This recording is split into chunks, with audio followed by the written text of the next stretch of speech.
au début du XXe siècle, on s'intéressait beaucoup à des rayonnements traversants.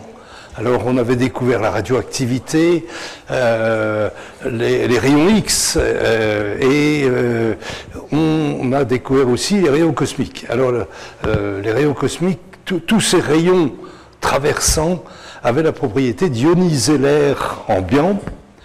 Et ioniser, ça voulait dire qu'il y avait des molécules de l'air ambiant qui avaient perdu un électron et qui de ce fait devenaient des particules chargées.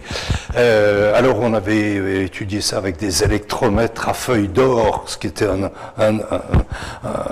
appareil assez invraisemblable, mais néanmoins qui permettait d'étudier l'ionisation de l'air. Je vais prendre les choses au niveau de connaissance où on en était en 1930, donc il était très clair que cette ionisation de l'air augmentait avec l'altitude. Le père Wulf était monté dans la tour Eiffel pour essayer ça, il n'avait pas bien vu ce qu'il voulait voir. Victor Frances était plus intrépide et il montait en ballon jusqu'à des altitudes très élevées, et là il a très solidement prouvé que l'ionisation de l'air augmentait avec l'altitude, donc on reçoit du rayonnement traversant, ionisant, venant d'en haut. Ce qui n'était pas du tout évident jusque-là, alors qu'on pensait plutôt que l'ionisation venait de la radioactivité naturelle du sol. Alors ces rayons, Arthur Compton prouve et vérifie qu'ils augmentent, l'ionisation augmente quand on va de l'équateur vers le pôle. C'était un peu bizarre, mais plus intéressant peut-être était le fait que les rayons ionisants semblaient provenir de l'ouest. Et ça s'interprétait par la force de Lorentz. Si les particules étaient des particules chargées, les particules qui tombaient du ciel étaient des particules chargées et positives, alors, à cause du champ magnétique terrestre qui est représenté par cette flèche vers le nord, les particules qui tombent vers le bas, c'est un courant qui tombe vers le bas, et il apparaît la force de Lorentz qui le dévie vers l'est.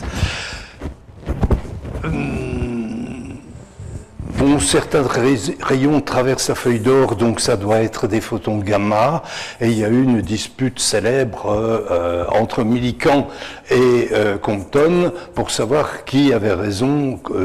Est-ce que c'était tout des photons gamma, est-ce que c'était tout des particules électrisées? En fait, ils avaient raison tous les deux, c'est un mélange des deux. Et alors, les rayons cosmiques, c'est une chose assez bizarre, parce que en fait, c'est pas du tout homogène. Les rayons gamma sont des photons, et ils sont mélangés à des particules qui sont soit des protons, soit des noyaux d'atomes, enfin bref, on va voir ça en détail. Mais donc l'idée de l'origine des rayons cosmiques s'est imposée. On a maintenant, on dispose aussi d'instruments de mesure nettement plus évolués. D'abord le compteur Geiger, qui est bien connu maintenant pour une ampoule de gaz avec deux électrodes, et quand une particule le traverse, il y a un petit courant qui peut passer et ça fait ça grésille dans le petit haut-parleur. Vous trouvez ça pour 100 € sur Internet. Ensuite, il y avait des appareils plus sophistiqués qui étaient les chambres à brouillard, où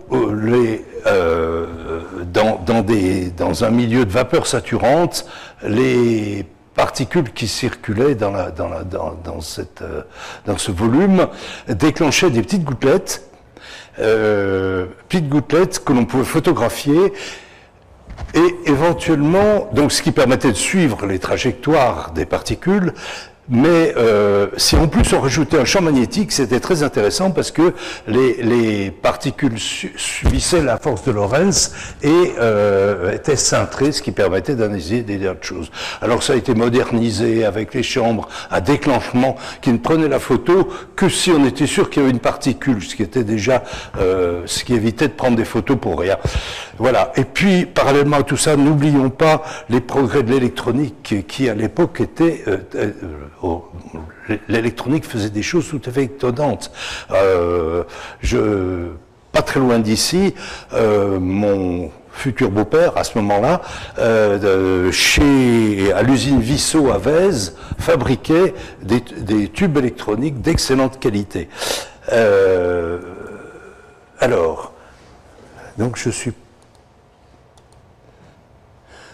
En 1838, il va y avoir un pas définitif qui va être franchi par un savant français qui s'appelait Pierre Auger et qui faisait l'expérience suivante. Bon, je crois que je vais quand même... je ne suis pas très à l'aise dans cette disposition pour pouvoir me servir de ma souris comme pointeur. C'est ça qui me gêne. Bon, on va faire comme ça.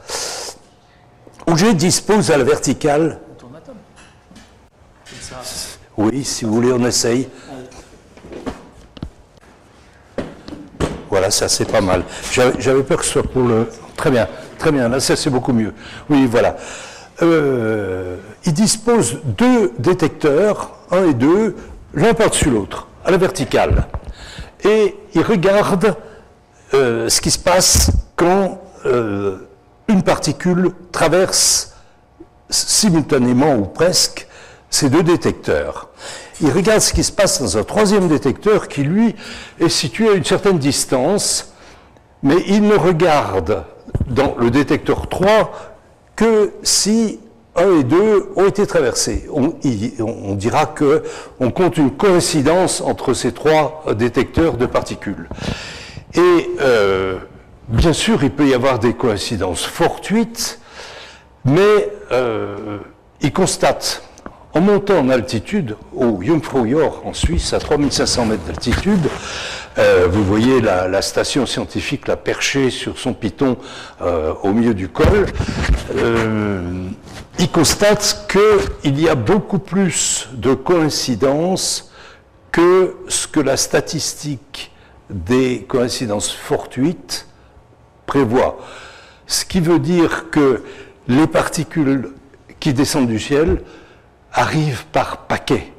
Et la notion de gerbe va se développer, et le concept de rayon cosmique qui arrive par gerbe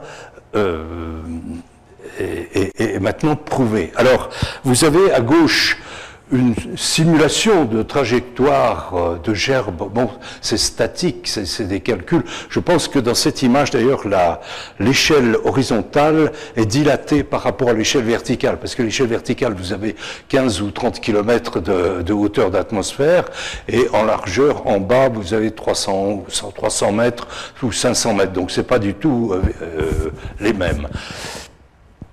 Alors, il faut voir que c'est un phénomène dynamique. Il y a une particule que j'ai symbolisée par ce petit zigouigoui pour dire que c'est soit un rayon gamma, soit un proton, c'est ce qu'on veut. Et cette particule qui tombe là vient heurter un atome d'une molécule d'azote ou d'oxygène de l'air et va provoquer une cascade de nouvelles particules secondaires, mais il faut voir que ce phénomène est un peu comme la volée des plombs d'une cartouche de fusil de chasse, si vous voulez. C'est un groupe qui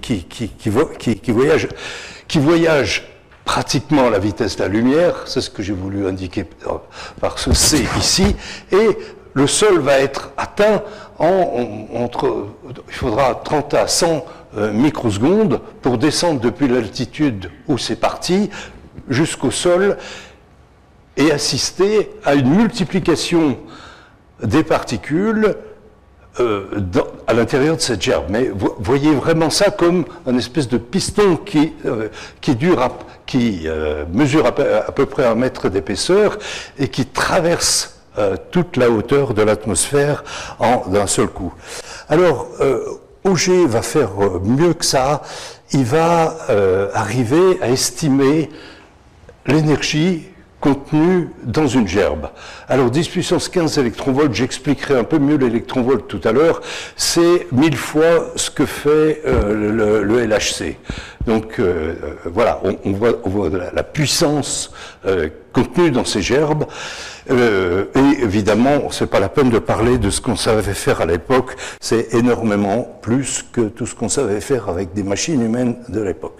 Donc les rayons cosmiques ont été extrêmement utiles. J'ai trouvé ce tableau dans la littérature qui est assez intéressant. Vous avez sur la gauche la liste des particules élémentaires qui ont été découvertes à cette époque-là. Vous avez la date, le découvreur, et le moyen par lequel on les a trouvés. Et surlignés en gris, tous ceux qui ont été découverts à travers les rayons cosmiques. Et vous voyez que jusqu'aux années 55 ou à peu près, il n'y avait pratiquement pas d'accélérateurs fabriqués par les humains. L'ère des accélérateurs commence vers la fin des années 50. Voilà. Donc, au fond, les rayons cosmiques ont énormément servi à la découverte des particules élémentaires. Alors, à force d'étudier les gerbes, on est arrivé à faire une statistique de ce qui arrivait au sol. Bon, c'est pas forcément ce qui va être plus intéressant. Cette étude nous a permis progressivement de remonter à la composition des rayons cosmiques primaires. C'est ça qui est évidemment le plus intéressant. Alors, d'abord, on constate qu'il y a on peut séparer en 2 types de particules. Des particules primaires électriquement chargées ou électriquement neutres. Et c'est une très grosse différence entre les deux, va être que, étant donné que les particules électriquement chargées voient leur trajectoire modifiée, tordue, distordue par les champs magnétiques, on devine qu'il va être très difficile de voir d'où viennent ces particules. Il n'en est pas de même pour les rayons gamma, qui sont des photons, et qui, eux, ne sont pas déviés. Ça permettra donc de localiser les sources. Et on va voir que progressivement, la partie rayon gamma des rayons cosmiques va devenir la plus intéressante pour l'astrophysique, parce qu'elle permettait d'identifier des sources intéressantes. Alors, néanmoins, on peut regarder ce qui se passe dans les particules chargées. On voit que ce sont essentiellement des protons. Les protons, un proton, c'est le noyau d'un atome d'hydrogène dont on a enlevé l'électron. Hein. Donc voilà, et ça va être l'essentiel des particules qui tombent dans les rayons cosmiques. Ensuite, on trouve des noyaux un peu plus lourds, noyaux d'hélium, et puis éventuellement des noyaux d'éléments carrément plus lourds.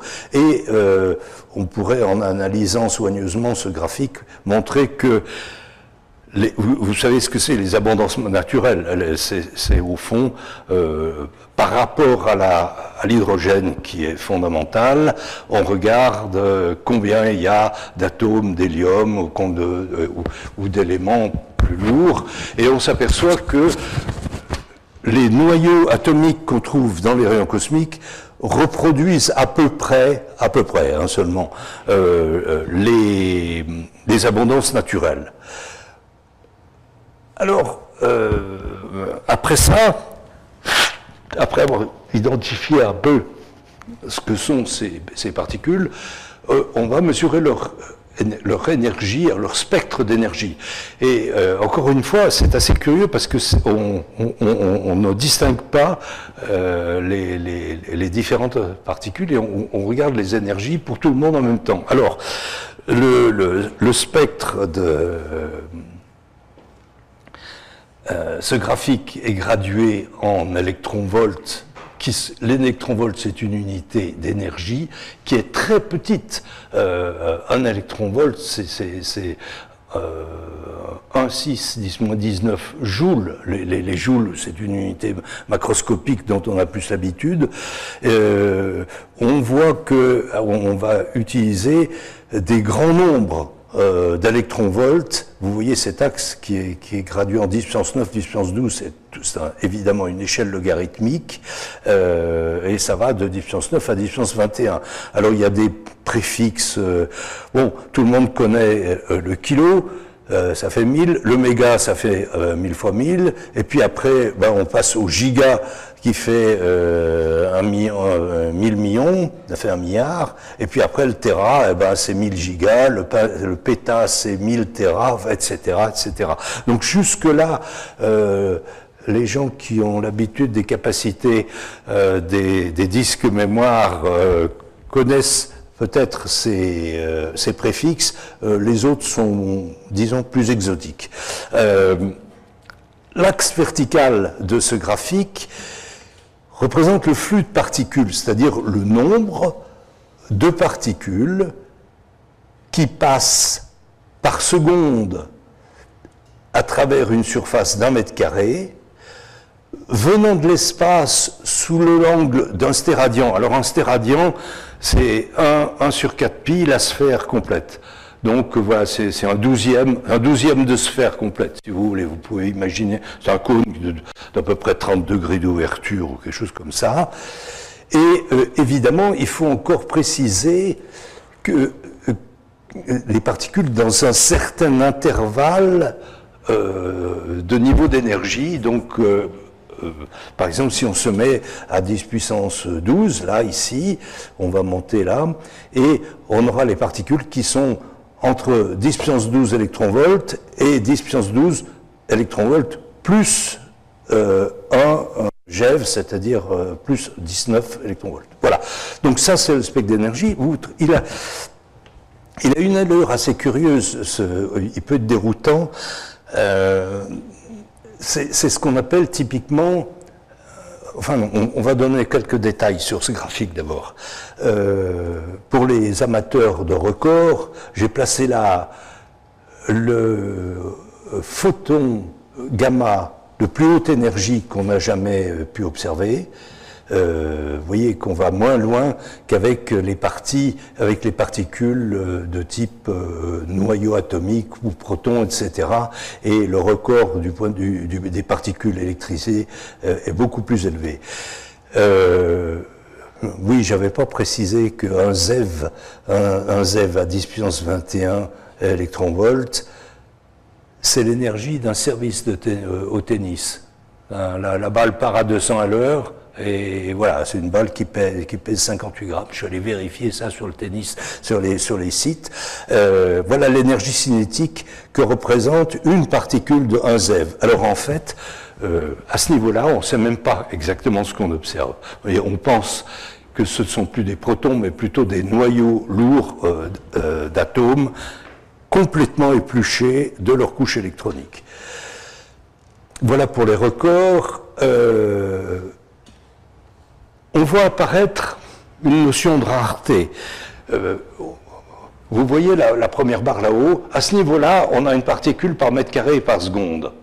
Maintenant, si on descend à ce niveau-là, donc des énergies beaucoup plus élevées, on voit que c'est déjà plus qu'une particule par mètre carré et par an. Si on va vers les extrêmes, ça sera par kilomètre carré et par an. On voit tout de suite apparaître une contrainte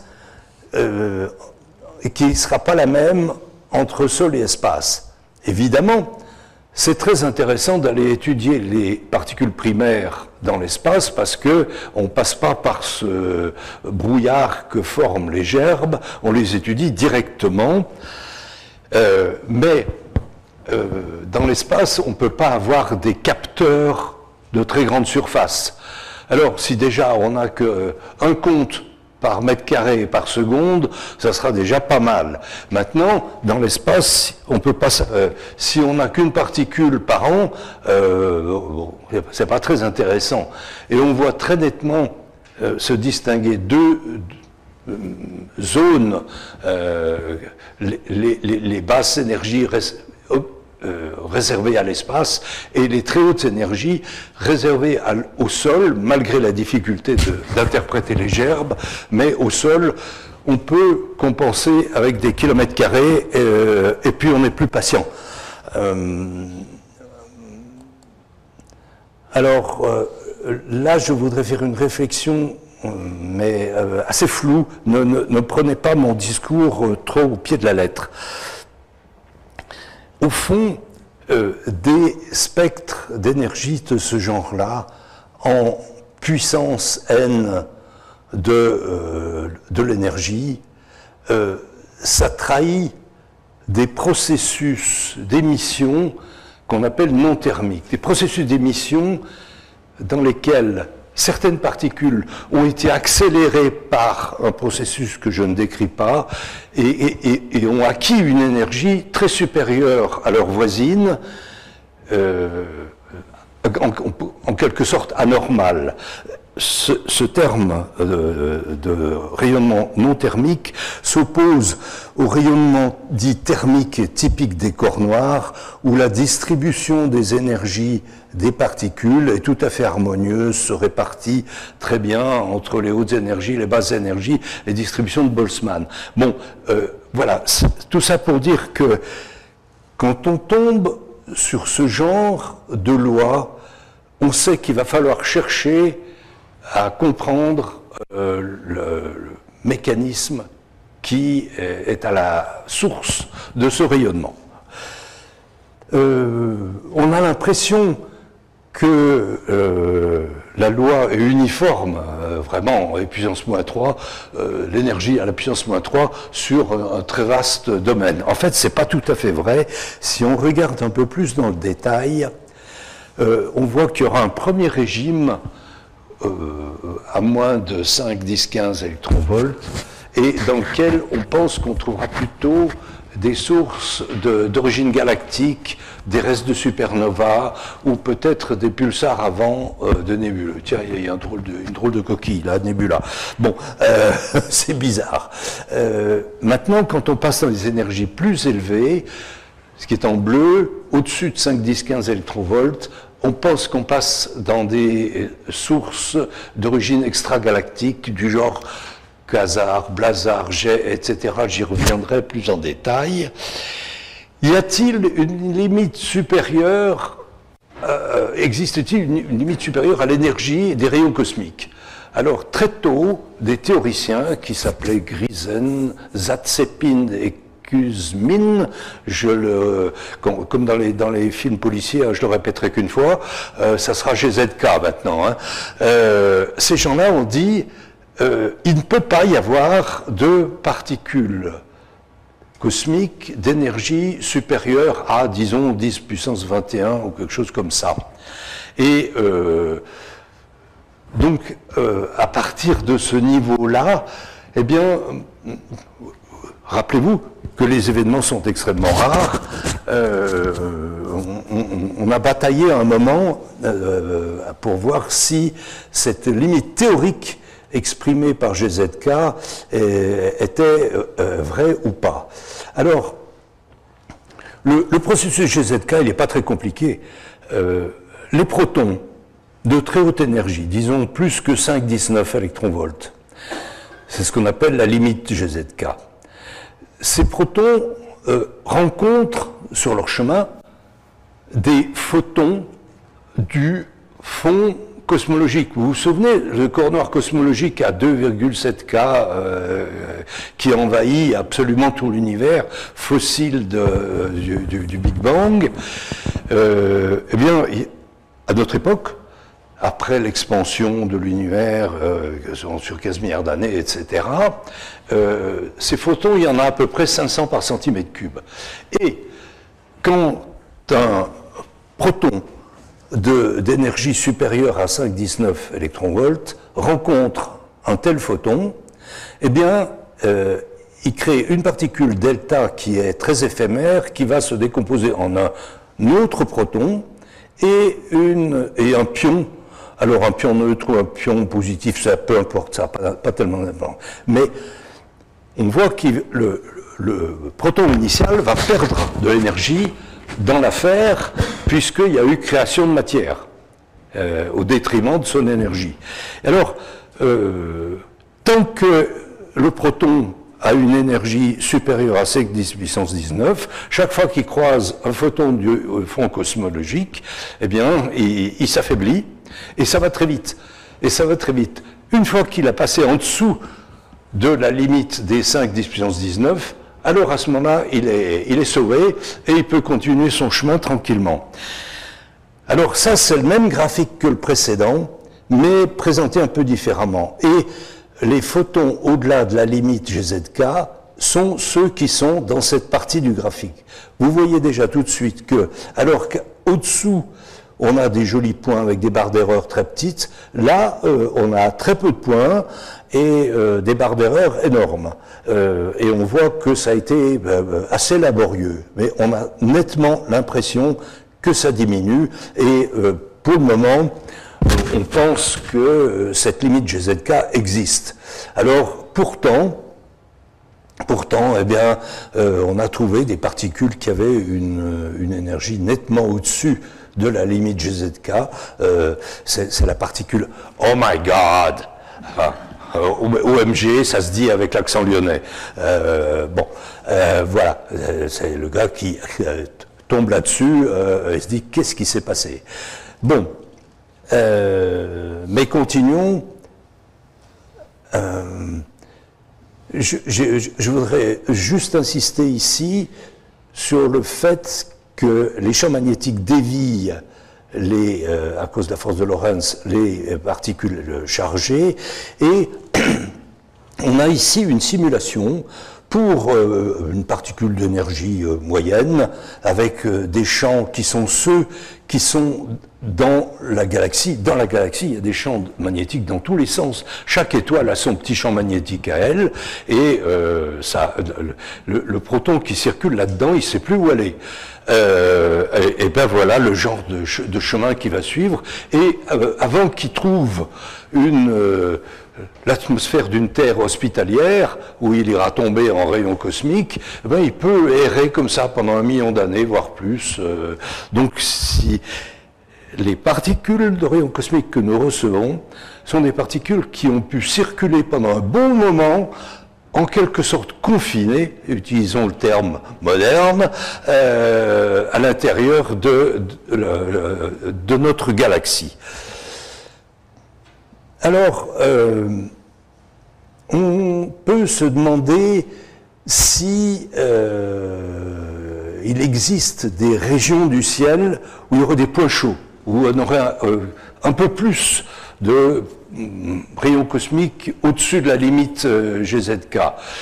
Bon, alors il y a un observatoire dans l'Utah c'est les mêmes d'ailleurs qui avaient trouvé la particule OMG, qui pensent avoir trouvé une région. Alors donc ça c'est le plan de la galaxie, et bon, c'est une région qui est, si vous voulez, dans le ciel, dans la direction de la Grande Ourse.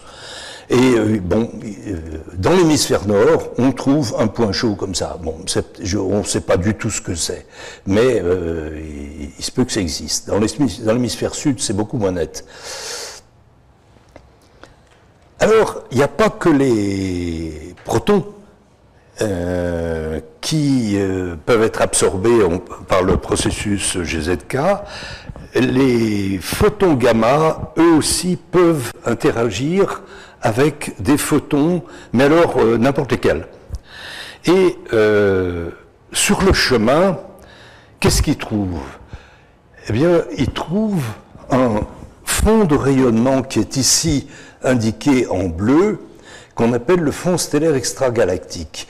C'est-à-dire que, loin du système solaire, où il y a plein de poussière qui crée ce qu'on appelle la lumière zodiacale, c'est-à-dire en fait de la lumière du soleil qui est réfléchie par des petites poussières, loin de l'atmosphère où on a ce qu'on appelle la lumière du ciel nocturne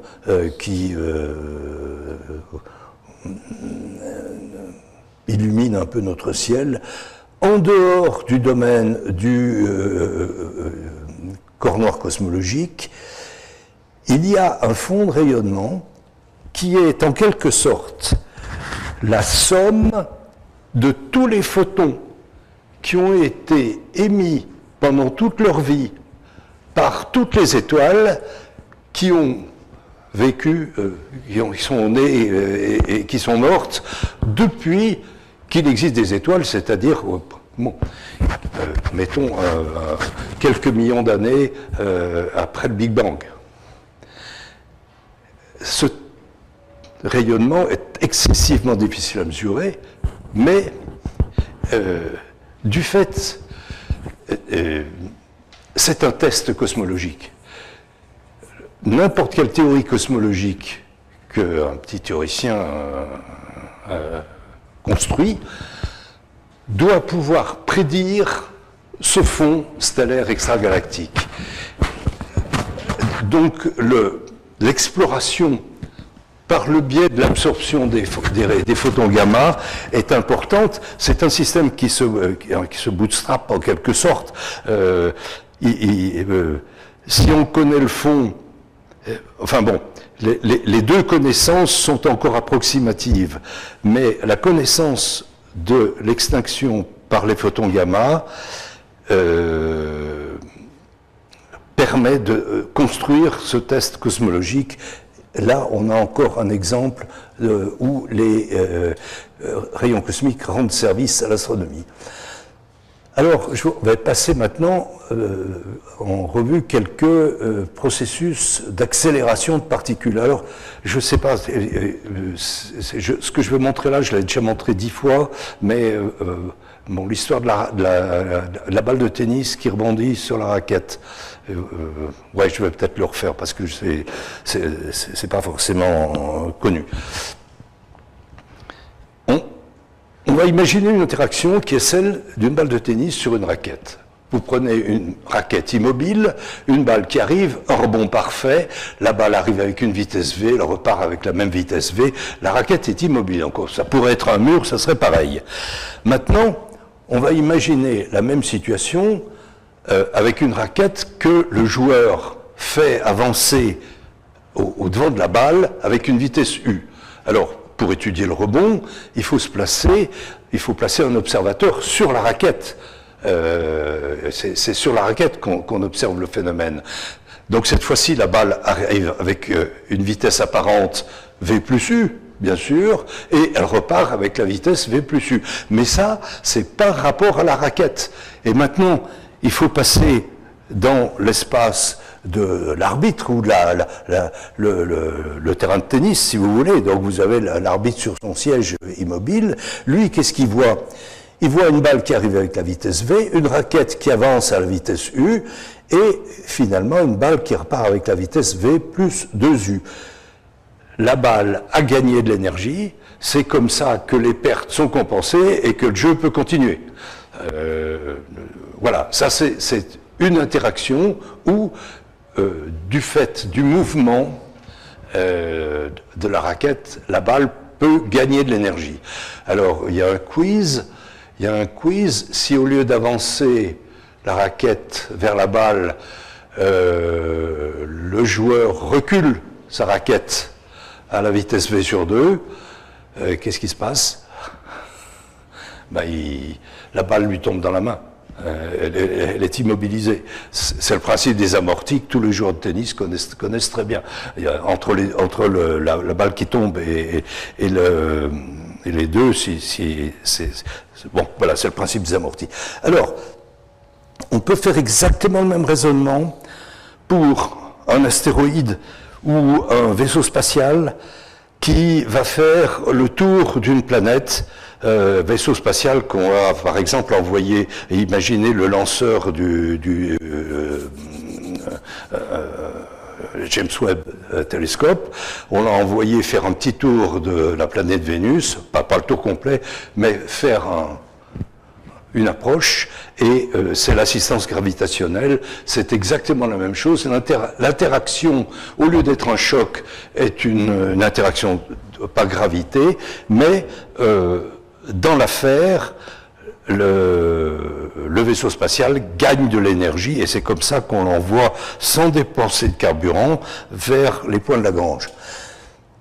Alors on va étudier exactement la même chose qui se passe dans un plasma sur les particules électrisées. Alors un plasma, donc je rappelle, un milieu gazeux où il y a des particules chargées plus et moins, il y a la neutralité électrique, il ne faut pas qu'il y ait trop de particules neutres parce que, a priori, pour pouvoir appliquer les équations de Maxwell qui gèrent tout ce qui se passe là-dedans, il ne faut pas qu'il y ait de choc. Donc, a priori, il faut que le gaz soit ténu. Mais en astrophysique, c'est une situation très générale.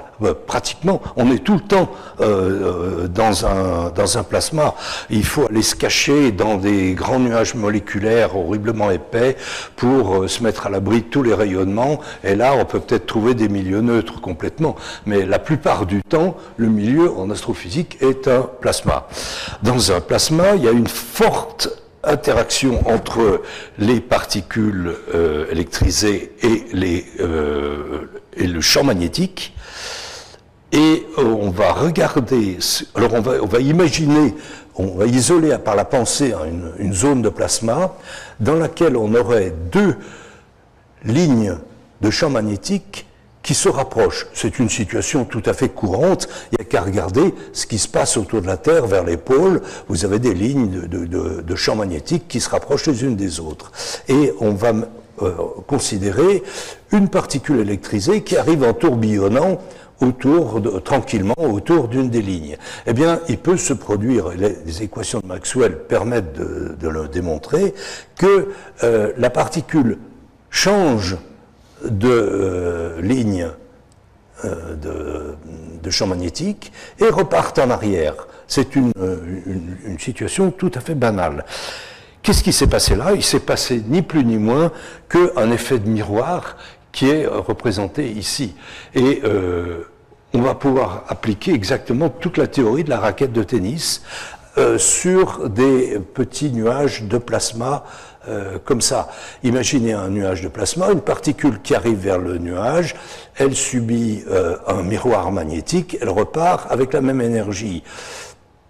Si le globule de plasma se déplace à la vitesse u au-devant de la particule qui arrive, on va avoir l'effet de la raquette de tennis qui avance sur la balle et la particule qui était arrivée avec une vitesse v repart avec une vitesse v plus 2u. Elle a été accélérée, on a trouvé un moyen d'accélérer des particules électrisées. Alors, eh bien, c'est ce truc-là que Fermi, hein, le grand savant physicien nucléaire, avait, ils sont souvent astronomes aussi, avait dit, eh bien voilà, c'est en croisant des nuages de plasma que les particules qui vont donner les rayons cosmiques ont été accélérées. Alors, oui, la première théorie de Fermi qu'il a faite très tôt, en fait, était très peu efficace parce qu'on voit l'accroissement de l'énergie de la particule relativement à sa énergie initiale, étant U, la vitesse du nuage, divisé par C, le tout au carré. Alors, U, c'est de l'ordre de les nuages de plasma, les mouvements de plasma dans la galaxie, les vitesses typiques, allez, c'est au maximum 100 km par seconde. Alors, mettons 30, ça fera un calcul simple. 30 km sur 300 km par seconde, ça fait un rapport 10,4. Au carré, 10 moins 8. 10 moins 8, c'est pas bien efficace. Le gain d'énergie est très très faible. Alors on lui a dit à Fermi, alors il est reparti dans ses équations, et il a dit, mais que ça ne tienne, vous allez voir, on va faire mieux. Et en effet, on sait que quand une supernova explose, elle déclenche un front de matière, un vent de matière qui part à une vitesse de l'ordre de 3000 km par seconde et qui va balayer l'espace environnant. Et si maintenant on imagine des globules de plasma dans lesquels des particules circulent, alors là, c'est un peu plus compliqué à démontrer, mais le gain en énergie est cette fois-ci en U sur C. Donc, et puis vous voyez que U, cette fois-ci, c'est plus de 30 km par seconde, c'est 100 fois plus grand. Donc là, on voit un mécanisme qui peut être très efficace pour accélérer les rayons cosmiques. Bon, alors, en fait, ça suffit pas. Ça suffit pas pour expliquer les rayons de très très haute énergie. Et bon, il y a débat là-dessus. Hein. Pour le moment, cette théorie a donc dite accélération de Fermi du premier ordre, parce que c'est en puissance 1, ici, au lieu d'être en puissance, enfin, en puissance moins 1, non, en U sur C au lieu de U sur C au carré. Voilà, c'est tout. C'est débattu, l'affaire n'est pas bouclée. Alors, je pense qu'il est maintenant grand temps que je parle des moyens terrestres d'observation des rayons cosmiques. Et je vais prendre pour ça l'exemple de l'observatoire Pierre-Auger, qui, pour ceux qui aiment bien savoir où c'est, que j'ai placé sur la carte. Vous voyez, entre Santiago et Buenos Aires, au pied de la cordillère des Andes, mais en Argentine, hein, côté est de la cordillère. Vous allez le voir sur une photo. Alors, celui-là, c'est une Rolls, cet observatoire, il a tous les moyens d'observation les plus raffinés, les plus complets. Et en gros, ces moyens sont de 3 types. D'abord, j'ai encerclé là des moyens qui sont des scintillateurs, des capteurs, enfin bref, qui comptent tout ce qui arrive au sol. Voilà. Toutes les particules qui arrivent au sol sont comptées par ces différents moyens de mesure. Je ne rentre pas trop dans les détails, et c'est important parce que ça aide à estimer qu'est-ce qu'on veut savoir sur la gerbe. On veut savoir quelle était sa direction principale pour essayer de localiser la source, la direction de la source, et on veut savoir quelle énergie avait la particule primaire. Donc voilà, on va essayer de récupérer tout ce qui se passe. Alors, bon, ça c'est les détecteurs au sol. Maintenant, il y en a un autre type qu'on appelle les détecteurs... Ah non, parmi ces détecteurs au sol, il y en a un qui s'appelle les cuves à effet Cherenkov. Les cuves à eau à effet Cherenkov. C'est en fait très simple. Vous voyez, c'est une cuve. Il y a un écho hein, quand je parle en me penchant. Ouais, non, ça va. Bon, vous voyez, c'est des cuves assez grandes qui sont remplies d'eau. Vous voyez la personne là qui est debout à côté. En fait, quand un rayon gamma rentre là-dedans, il va déclencher Vous vous souvenez certainement d'avoir vu ces photos des piles atomiques de l'époque où les barres d'uranium étaient dans des piscines. Et dans ces piscines régnait une espèce de lumière bleutée qui était due aux particules de radioactivité qui circulaient dans l'eau dans tous les sens. Et c'est ce qu'on appelait la lumière, c'est l'effet Cherenkov. On va en revoir un exemple tout à l'heure.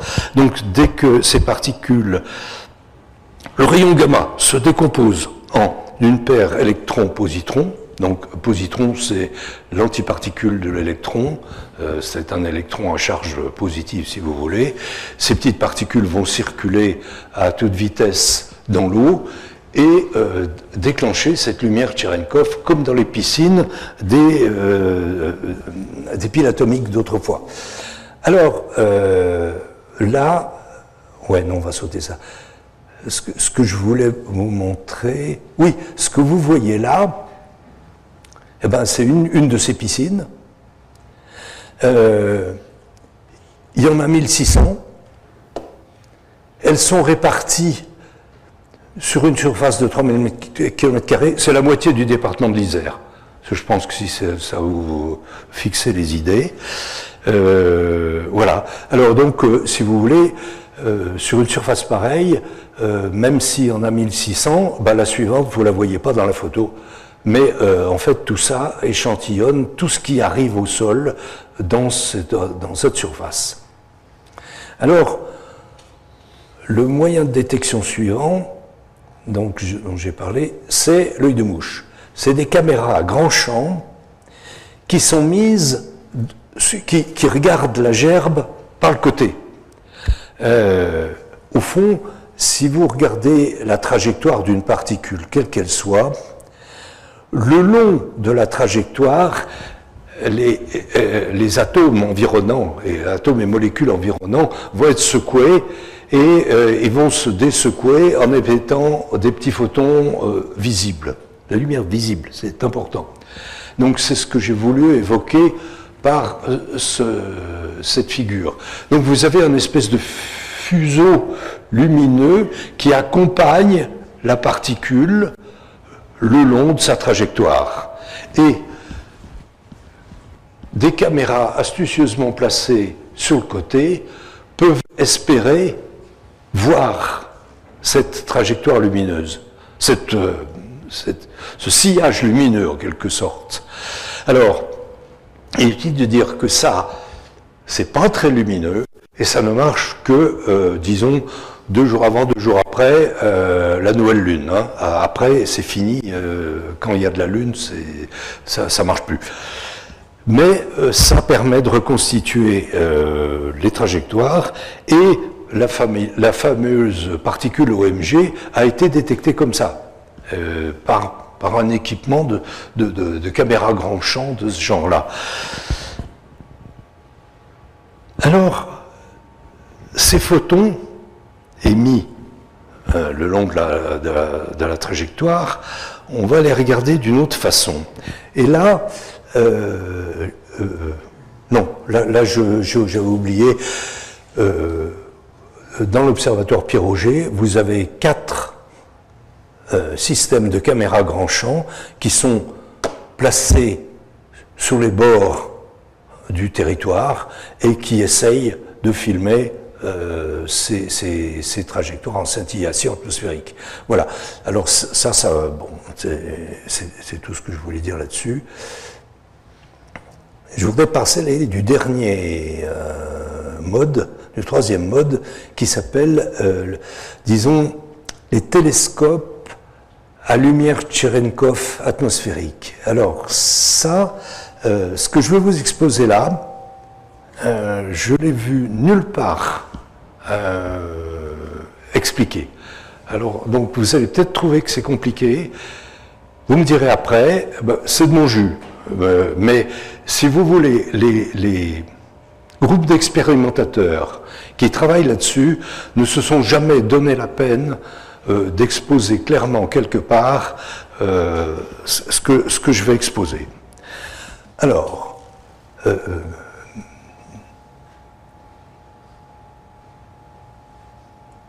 voilà, on fait une figure, voilà la trajectoire de la particule.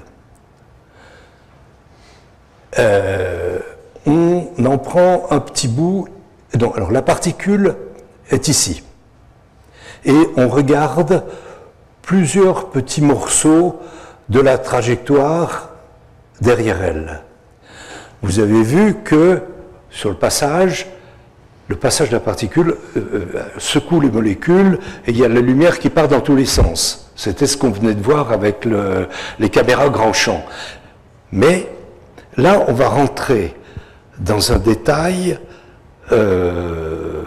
plus subtil.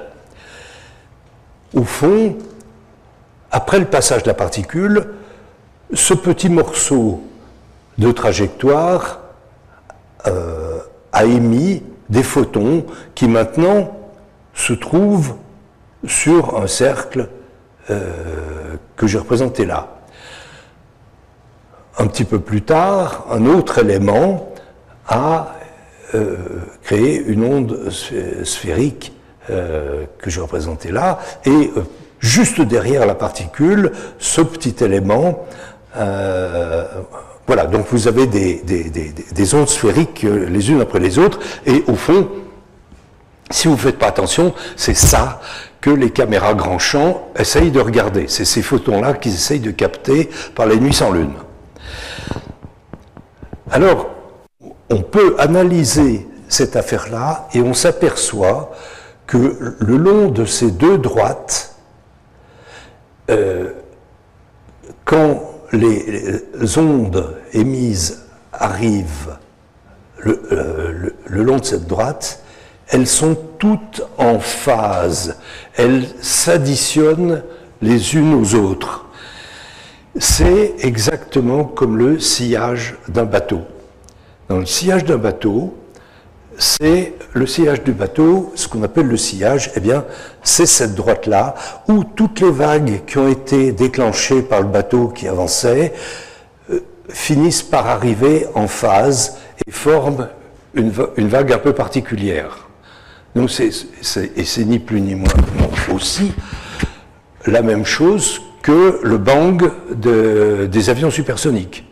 Hein, là, dans l'avion supersonique, ce sont des ondes sonores, ici ce sont des ondes lumineuses. Alors, quelle particularité va avoir la lumière qui va partir de là? Eh bien, on peut montrer que tous les rayons qui partent comme ça sont perpendiculaires à cette onde de choc. Et donc, ils font, avec l'axe de la particule, avec la trajectoire de la particule, un angle que j'appelle θ Cherenkov, qu'on calculera tout à l'heure. Mais ce qui est très important, c'est que tous ces rayons sont parallèles entre eux. Les trois rayons que je surligne là sont parallèles entre eux. Alors, ce n'est pas des rayons permanents, ce sont des petits paquets de photons. Hein. Il faut bien voir que ça dure quelques nanosecondes à peine, mais il en résulte des rayons parallèles. Et maintenant, on va imaginer qu'on dispose, le ministre des Finances a été très généreux, on s'est payé une gigantesque lentille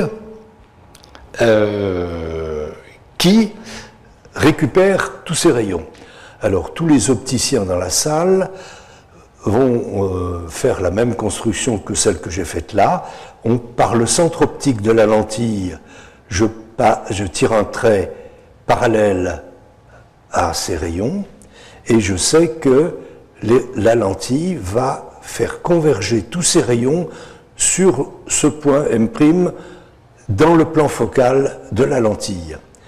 Donc il va y avoir grâce à la collection, à la convergence de cette lentille, je vais obtenir une concentration de tous ces rayons, dits rayons de Cherenkov, au point M'.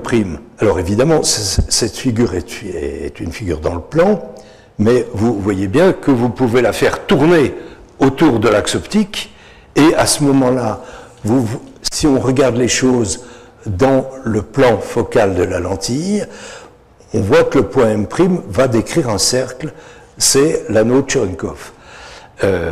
Si on place une plaque photo dans le plan focal de cette lentille, imaginez qu'on puisse le faire, eh bien on récupérera sur la plaque photo un anneau lumineux qui a été photographié ici d'une drôle de façon, je ne rentre pas dans les détails. Alors, on va essayer d'approfondir l'image mentale de tout ça. Donc, l'angle de Cherenkov, il est déterminé par l'indice de réfraction du milieu, tout simplement. Donc, c'est 1 sur n. Le cosinus de θ Cherenkov est égal à 1 sur n. Donc voilà, ça se calcule, c'est très bien, c'est très simple. En réalité, dans ma figure précédente, j'ai grossièrement exagéré l'angle θ Cherenkov. Dans la réalité des rayons cosmiques, il est beaucoup plus petit. Il est d'ordre de 1 degré. C'est-à-dire que le cône, ce cône d'où partent tous les rayons parallèles, est beaucoup plus aplati que ce que j'ai représenté, mais c'était pour pouvoir montrer les différents rayons. Et là, ce que j'ai voulu montrer dans cette figure, c'est que en fait, ce cône avance avec la particule, donc il y en a toute une série, et néanmoins, tous les rayons Cherenkov, quelle que soit l'altitude à laquelle ils ont été émis, seront des rayons parallèles à celui qui fait l'angle θ Cherenkov, et ils arriveront tous sur l'anneau. C'est-à-dire que cet anneau, il est fixe dans le plan de la lentille qui est à terre, mais il reçoit des rayons issus du cône Cherenkov depuis le haut de l'atmosphère, quelle que soit la position où se trouve ce cône qui avance avec la particule. Alors, une grande lentille comme ça, c'est pas réaliste, ça n'existe pas. Ça, on va sauter. Ah oui, il faut quand même que je précise cette notion. En fait, l'angle Cherenkov, quand le cône est à 15 km d'altitude, c'est-à-dire tout à fait au début, il est l'ordre de 1 degré. Et puis, il s'agrandit un petit peu quand la particule descend dans l'atmosphère. L'indice de réfraction de l'air augmente un petit peu. L'angle Cherenkov devient plus petit. Non, plus grand, pardon. Ce qui veut dire qu'en fait, il n'y aura pas seulement un anneau, il y aura un anneau qui va s'élargir, si vous voulez, pendant la progression ça, c'est simplement pour vous dire que l'anneau Cherenkov est un peu plus large que ce que j'avais montré il est plus large dans la pratique que ce que j'ai montré dans la théorie précédente. Alors évidemment, cette grande lentille, on n'a pas pu se la payer. Ce qu'on a pu se payer, c'est des petites lentilles. Et la construction que je fais ici est exactement la même que la précédente, mais cette fois-ci, le point M' de l'anneau de Cherenkov, c'est un petit bout de l'anneau de Cherenkov propre à la petite lentille.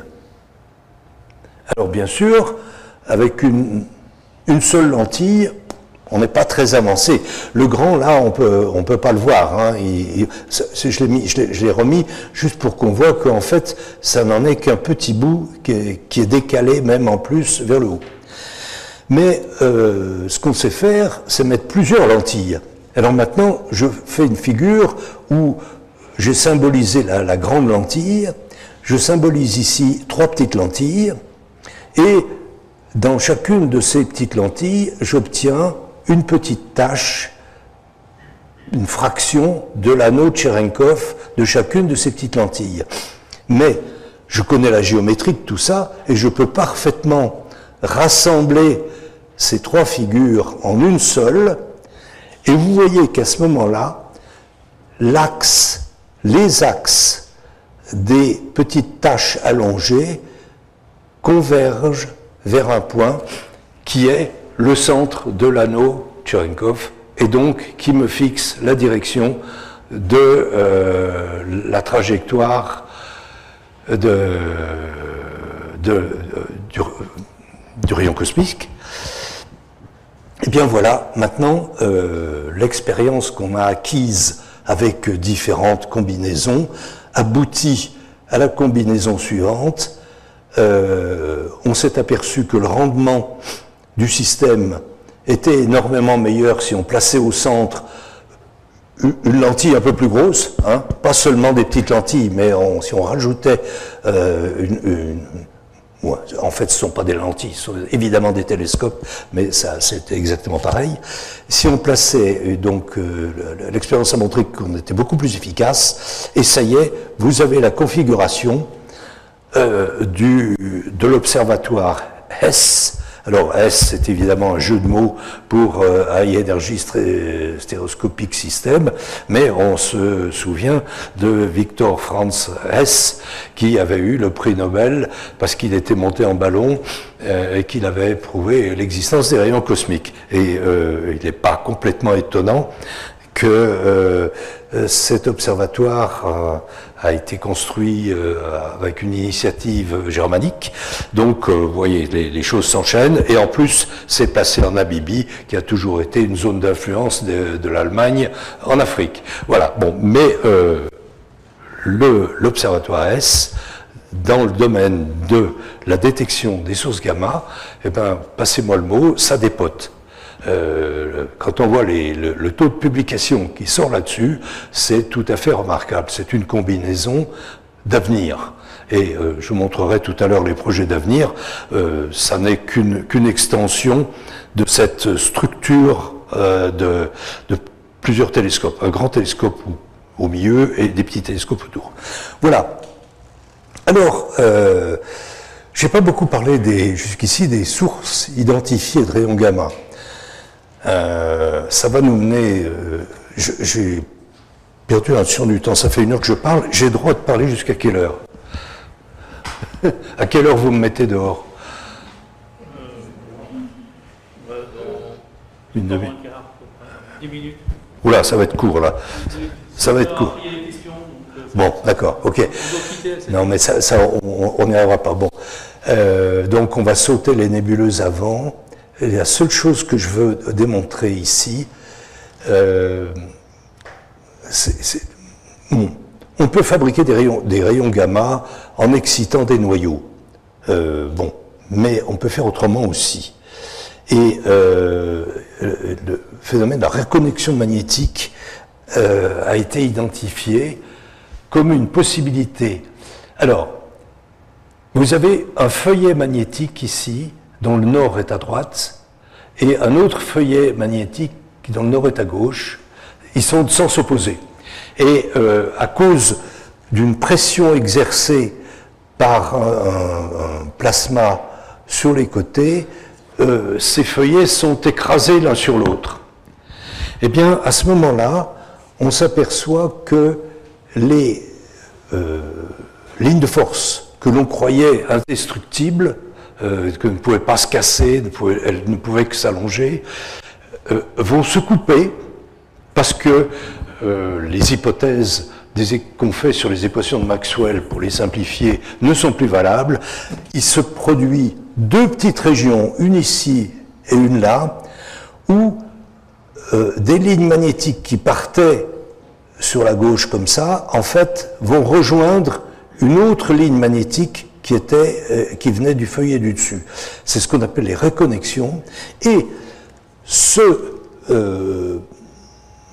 processus explosif, très énergique, produit un plasma de positrons et d'électrons mélangés à des rayons gamma qui partent des 2 côtés. Voilà. Alors, ça nous prendrait trop de temps, mais où est-ce qu'on peut trouver ce genre de reconnexion? Eh bien, dans les protubérances solaires, la couronne solaire, vous savez, vous voyez les gerbes de matière qui sont soutenues par des champs magnétiques. Il se produit des reconnexions, et on pense que ce sont ces reconnexions qui chauffent cette couronne solaire. Mais ça, c'est très loin, et on a fabriqué une mission spatiale d'un petit équipage de 4 satellites qui explore la magnétosphère de la Terre, dans laquelle on trouve à 2 endroits des zones de reconnexion. Et ces satellites équipés des moyens de communication qu'il fallait et d'échantillonnage qu'il fallait ont permis d'observer en détail ce qui se passe dans une zone de reconnexion. C'est relativement récent et ça a été un progrès significatif. Alors, voilà, des reconnexions. Donc on ne va pas regarder le film, ça nous prendrait trop de temps. Oui. Les nébuleuses avant, on va sauter aussi parce que, enfin sinon les nébuleuses avant, si, il faut comme c'est important. Des zones de reconnexion, on va en trouver en pagaille dans le voisinage d'un pulsar. Un pulsar, c'est une étoile à neutrons qui a un champ magnétique extrêmement intense, et bien, qui tourne l'étoile tourne autour d'un axe de rotation qui n'est pas collinéaire à l'axe du champ magnétique. Ce qui fait qu'il y a un brassage de lignes de force de champ magnétique et la configuration de deux feuillets magnétiques de sens opposés qui s'appuient l'un sur l'autre va se produire extrêmement souvent, et on va trouver dans l'environnement des pulsars des zones de reconnexion très nombreuses qui vont faire que ces régions émettent des tas de photons gamma. On a trouvé une source de photons gamma et des positrons et des électrons qui alimentent ces jolies petites nébuleuses que je vous avais montrées là, Vela 358, etc. Où on parle littéralement de vent qui pousse des particules. Bon.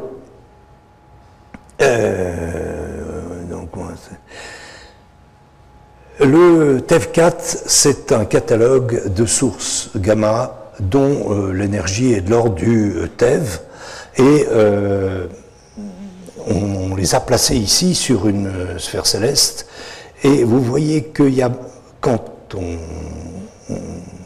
va choisir de s'intéresser à celles qui sont roses comme ça, et on voit bien qu'elles sont distribuées de façon uniforme sur toute la sphère céleste, ce qui trahit une origine extragalactique, parce que c'est tout l'univers qu'on voit là.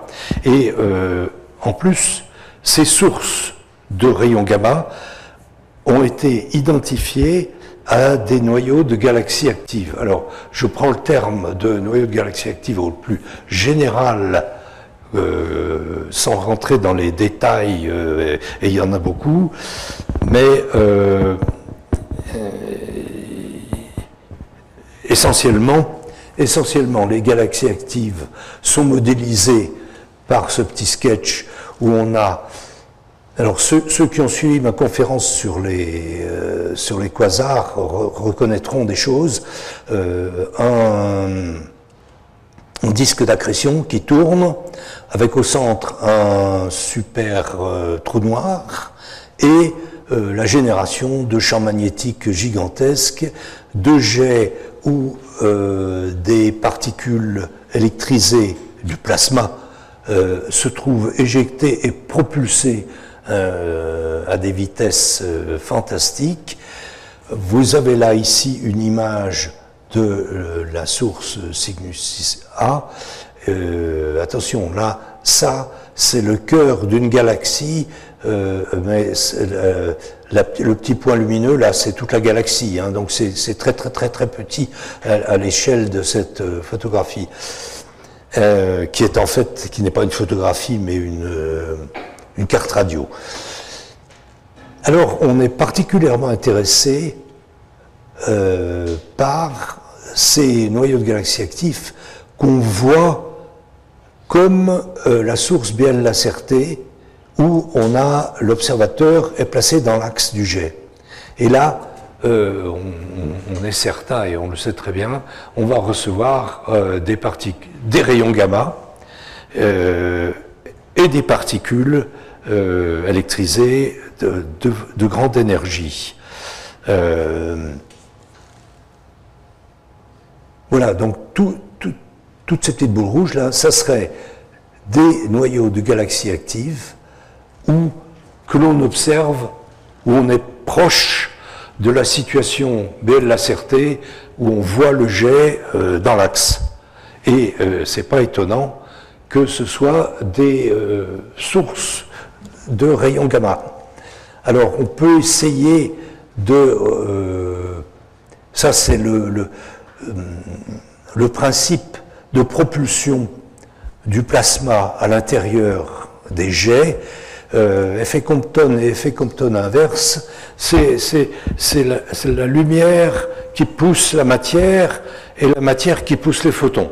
voilà, il y a le Compton direct et Compton inverse. Mais les deux se mélangent dans les jets des noyaux de galaxies actives et contribuent à accélérer de la matière à très très grande vitesse. Dans les jets, on a des paquets de plasma qui se déplacent à des vitesses très proches de la vitesse de la lumière.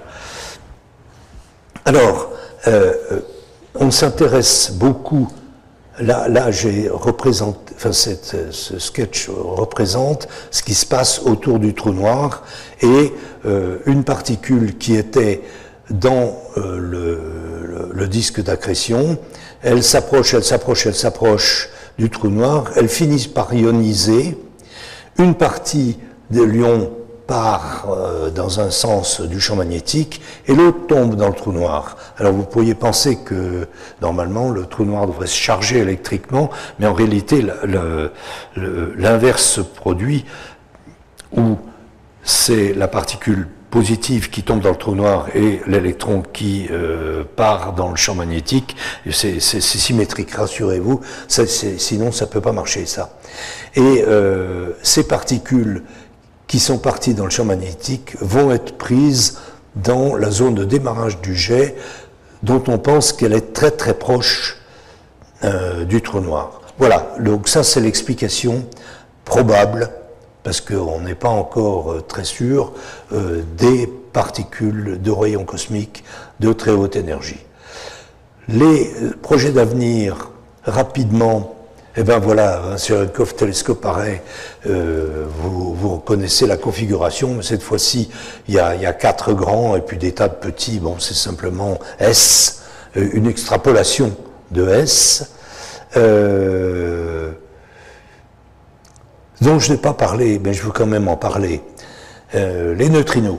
J'ai laissé délibérément de côté les neutrinos, parce que les techniques d'observation des neutrinos sont totalement différentes de celles des rayons cosmiques et ça serait une conférence en soi tout seul.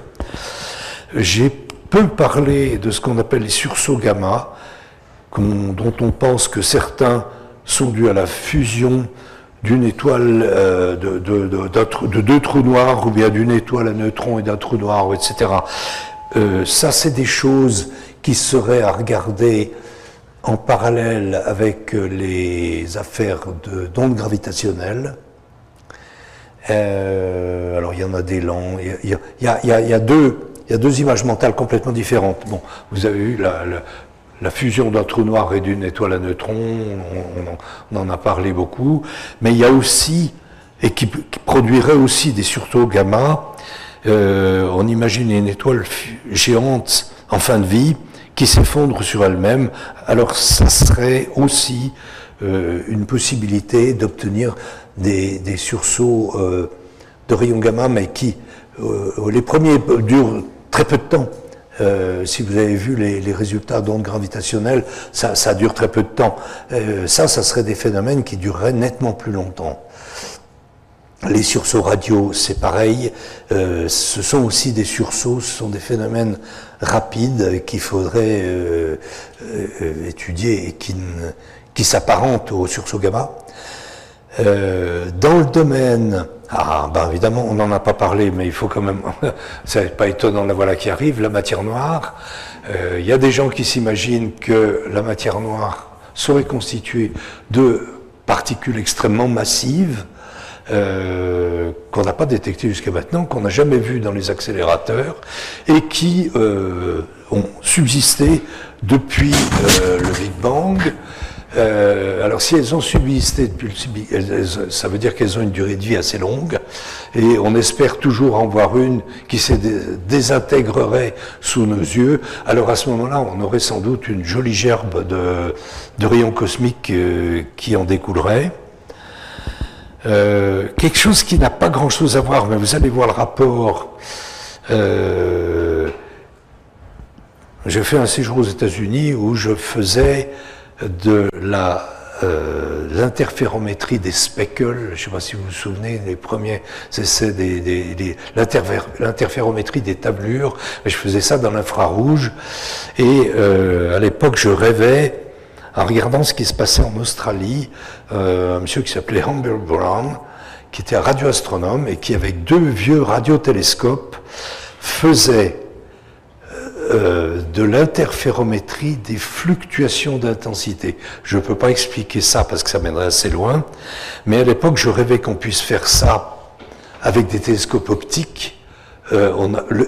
C'était exactement la même physique, sauf que on n'avait pas les paires de télescopes pour le faire, et surtout on n'avait pas l'électronique pour traiter les signaux. Donc voilà, c'était du rêve, mais quand je vois les télescopes de l'observatoire CTA, ces télescopes, c'est exactement ce qu'il faudrait pour faire de l'interférométrie des fluctuations d'intensité dans le visible. Et à ce moment-là, on pourrait atteindre des résolutions angulaires lors de la microseconde d'arc. Donc là, on laisserait derrière tout ce qu'on sait faire de mieux aujourd'hui. Voilà. Je vais m'arrêter là. Non, je peux encore dire que je vais pas parler des dangers des rayons cosmiques parce que ça m'énerve toujours qu'on parle des choses qui sont dangereuses. Ah, c'est dangereux, c'est dangereux. Non, voilà, non, j'aime pas en parler. Là, c'est une idée de recherche coopérative. Alors c'est pas un projet, c'est pas financé, c'est juste des idées qui sont lancées sur le papier. L'idée est simple. Avec les observateurs Pierre-Auger, de temps en temps, on récupère une gerbe de rayons cosmiques. Alors, l'idée, c'est qu'il existe des super rayons gamma qui déclenchent des super gerbes de multiples gerbes, ensembles de gerbes, et ce phénomène, on le rate, parce que si une supergerbe arrive comme ça sur la Terre, en admettant qu'elle soit pas trop serrée, bon, peut-être qu'il y en a 2 qui seront vus par les observatoires existants, mais la plupart ne seront pas vus. Et l'idée est que si tout le monde avait, avec son téléphone portable, avec une application qui va bien pour détecter, on appelle ça les glitches, hein, les rayons cosmiques qui traversent l'appareil de photo, au lieu qu'ils soient gommés évidemment soigneusement par des logiciels de traitement d'image, pas parce que ça fait moche, mais il y a forcément, quand vous prenez des photos avec votre appareil, il y a des traits qui sont gommés par des traitements d'image soignés. Alors, on imagine qu'il y a une application qui enregistrerait tous ces glitches et qui les enverrait à une administration centrale qui traiterait tout ça. Voilà. Donc, j'adore l'acronyme, hein, CREDO. Ça, c'est vraiment bon. Cosmic Extremely Distributed Observatory. Bon, ça, c'est parti de Pologne. C'est amusant, c'est un truc là. Et puis, pour finir, une constatation. L'extraordinaire panoplie, le terme est impropre, j'aurais dû dire trousse à outils, parce que panoplie, ça évoque les armes, dont dispose aujourd'hui, ou va disposer à court terme, l'astronomie au XXe siècle, XXIe siècle, je veux dire, depuis les ondes longues de 10 mètres, voire plus, avec l'OFAR, le centimétrique, avec le SKA qui commence à se développer progressivement. Donc c'est un réseau équivalent à 1 km² d'antenne. L'ALMA qui est en plein fonctionnement et qui dépote. Le James Webb évidemment qui démarre. Le LSST qui prend des photos du ciel complet à toute vitesse. Pour les phénomènes, pour étudier les phénomènes rapides. Bon, le LT évidemment qu'on espère voir bientôt, le CTA dont j'ai parlé, et CHIM qui est réservé au sursaut radio. On a une couverture des ondes électromagnétiques et particules depuis les ondes de 10 mètres jusqu'à 10 puissance moins 31 mètres. C'est absolument fantastique et les astronomes, les jeunes astronomes auront à leur disposition des moyens qui sont assez remarquables. Voilà, je vais m'arrêter là. Oh, je rattrape.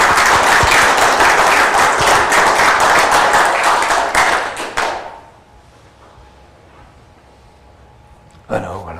je vous écoute, le moment est...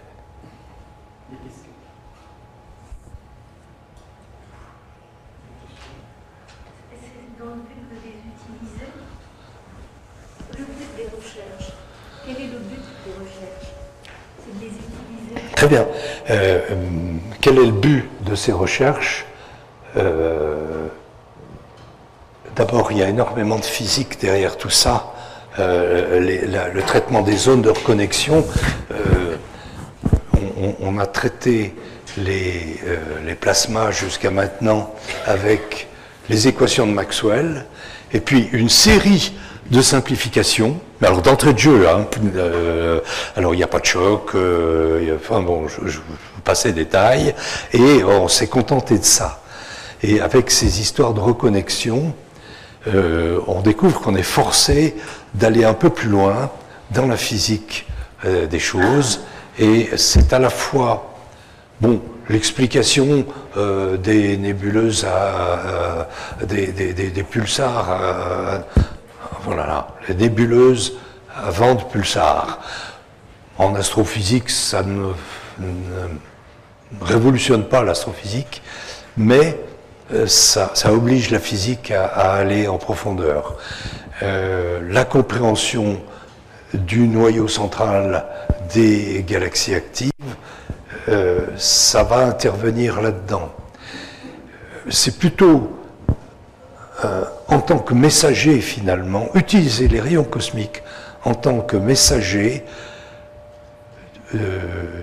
d'une partie de l'information que nous pouvons recevoir sur l'univers et améliorer notre connaissance avec. Est-ce que je m'exprime? Oui. Alors, évidemment, on pourrait être très utilitaire et s'inquiéter des dangers des rayons cosmiques. Parlez-en au commandant de bord et personnel navigant qui reçoit des doses. Bon, parce que il faut voir que ces rayons, c'est à peu près impossible. Enfin, au sol, on peut les blinder. Au sol, on peut les blinder, ils sont d'énergie suffisamment faible pour qu'on arrive à les blinder. Mais quand on est en altitude... Pardon? Non, non, ce que je m'entends blinder, c'est mettre suffisamment de blindage, comme on en met dans un tank, pour que ça passe pas à travers. Et ça passe toujours à travers, toujours dans des systèmes de gerbes, de secondaires, si vous voulez. Plus vous mettez de métal, plus il y aura de secondaires qui vont... tant et si bien que les engins spatiaux, qui sont soumis à ça, ils sont soumis à ce bombardement qui les pollue, enfin, on cherche pas tellement à blinder, parce que blinder, c'est du poids mort, qu'il faut envoyer là-haut avec des grosses fusées, donc on n'aime pas ça. On préfère laisser faire, et puis essayer de vivre avec. Voilà. C'est comme le virus de la Covid. Ça peut pas être utilisé en source d'énergie? Non. Non, non, non, non. Non, absolument pas. Il faudrait arriver à les capter et à les transformer en une énergie utilisable. On ne voit pas très bien. De toute façon, les quantités d'énergie... j'ai oublié les chiffres. Je les ai vus quelque part, j'aurais dû les noter. La quantité de matière qui vient de l'extérieur de la Terre, qui tombe par an sur le sol, ça chiffre en tonnes par an.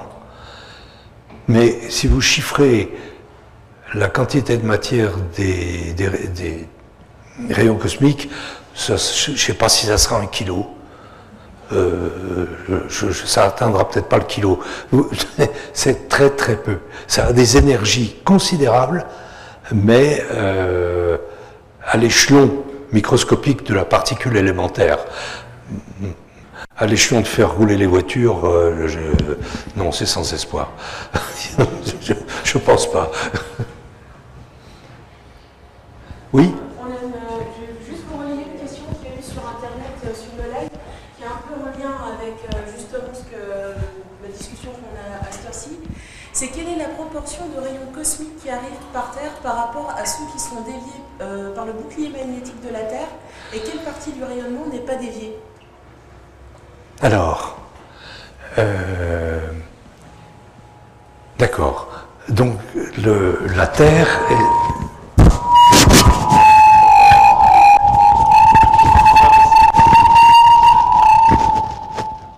Ça y est, je suis sorti. Voilà. La Terre est soumise... Là, on peut revenir peut-être à la... Vous savez ce que c'est que le vent solaire? Au fond, le vent solaire... non, attendez, c'est plus bas, pardon. Voilà. Vous avez sur cette diapo le vent solaire là, qui arrive sur le côté. Alors c'est un arrosage important. C'est le soleil qui s'évapore en quelque sorte. Hein. Y a tout un flux. En quantité de matière, c'est faible aussi. Et cette image montre bien comment le vent solaire se cogne au champ magnétique terrestre. Parce que les particules qui arrivent, si elles ne sont pas trop énergiques, elles se choisiront une ligne de force, puis elles vont partir en spiralant, là, comme ça. Et là, alors, il faudrait choisir un cas où elles puissent... voilà, celles qui arrivent à atteindre ces lignes de force risquent un jour de tomber par terre.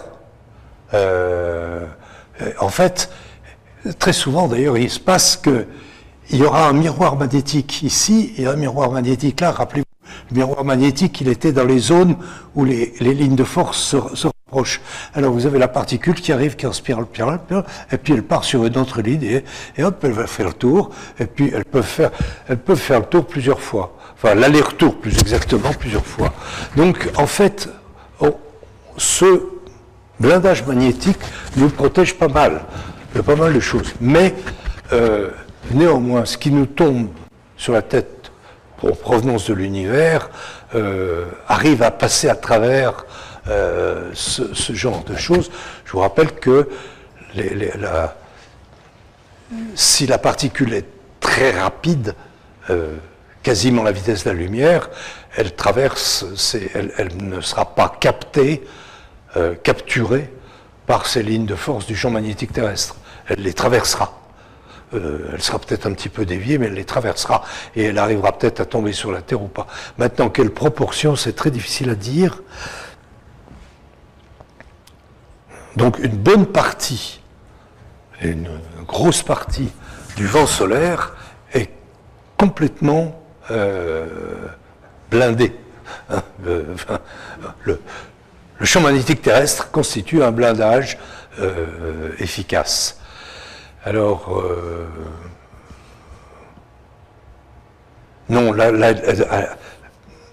annoncer des chiffres, je ne sais pas.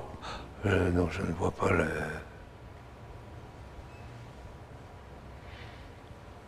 des proportions.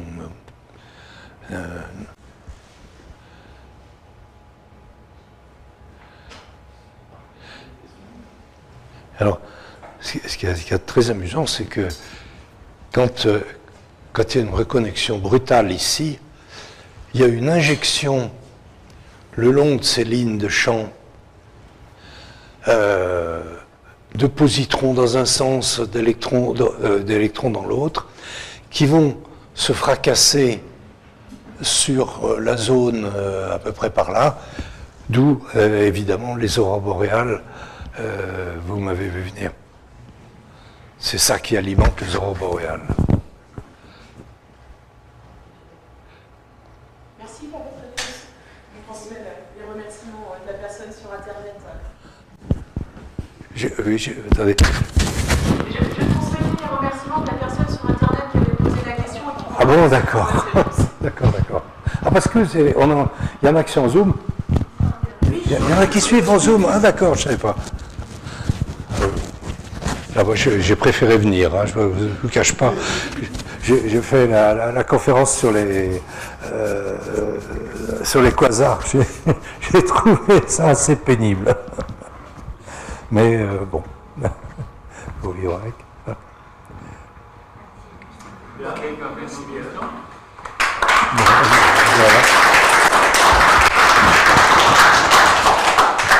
Merci.